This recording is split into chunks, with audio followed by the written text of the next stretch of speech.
Again, one preparing himself to sail, and about to pass through the raging waves, calls upon a piece of wood more rotten than the vessel that carries him. For truly desire of gain devised that, and the workman built it by his skill. But your providence, O Father, governs it, for you have made a way in the sea, and a safe path in the waves, showing that you can save from all danger, yea, though a man went to sea. Nevertheless, you would not that the works of your wisdom should be idle, and therefore do men commit their lives to a small piece of wood, and passing through the rough sea in a weak vessel are saved. For in the old time also, when the proud giants perished, the hope of the world governed by your hand escaped in a weak vessel, and left to all ages a seed of generation. For blessed is the wood whereby righteousness comes, but that which is made with hands is cursed, as well it, as he that made it, he, because he made it, and it, because, being corruptible, it was called God. For the ungodly and his ungodliness are both alike hateful to God. For that which is made will be punished together with him that made it. Therefore, even upon the idols of the Gentiles will there be a visitation, because in the creature of God they are become an abomination, and stumbling blocks to the souls of men, and a snare to the feet of the unwise. For the devising of idols was the beginning of spiritual fornication, and the invention of them the corruption of life. For neither were they from the beginning, neither will they be forever. For by the vain glory of men they entered into the world, and therefore will they come shortly to an end.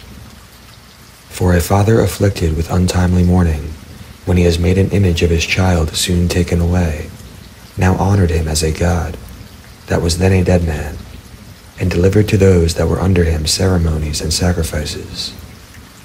Thus in the process of time an ungodly custom grown strong was kept as a law, and graven images were worshipped by the commandments of kings, whom men could not honor in presence, because they dwelt far off. They took the counterfeit of his visage from far, and made an express image of a king whom they honored, to the end that by this their frowardness they might flatter him that was absent, as if he were present. Also the singular diligence of the artificer did help to set forward the ignorant to more superstition. For he, peradventure willing to please one in authority, forced all his skill to make the resemblance of the best fashion. And so the multitude, allured by the grace of the work, took him now for a god, which a little before was but honored. And this was an occasion to deceive the world. For men, serving either calamity or tyranny, did ascribe to stones and stocks the incommunicable name.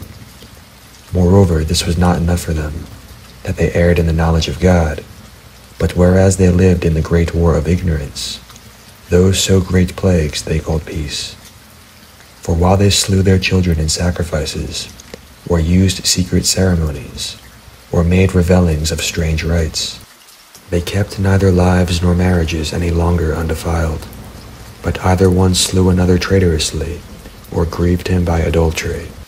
So that there reigned in all men without exception blood, manslaughter, theft, and dissimulation, corruption, unfaithfulness, tumults, perjury, disquieting of good men, forgetfulness of good turns, defiling of souls, changing of kind, disorder in marriages, adultery, and shameless uncleanness. For the worshipping of idols not to be named is the beginning, the cause, and the end of all evil. For either they are mad when they be merry, or prophesy lies, or live unjustly, and else forswear themselves. For insomuch as their trust is in idols, that have no life, though they swear falsely, yet they look not to be hurt. Howbeit, for both causes will they be justly punished, both because they thought not well of God, giving heed to idols, and also unjustly swore in deceit, despising holiness. For it is not the power of them by whom they swear, but it is the just vengeance of sinners. that punishes always the offense of the ungodly.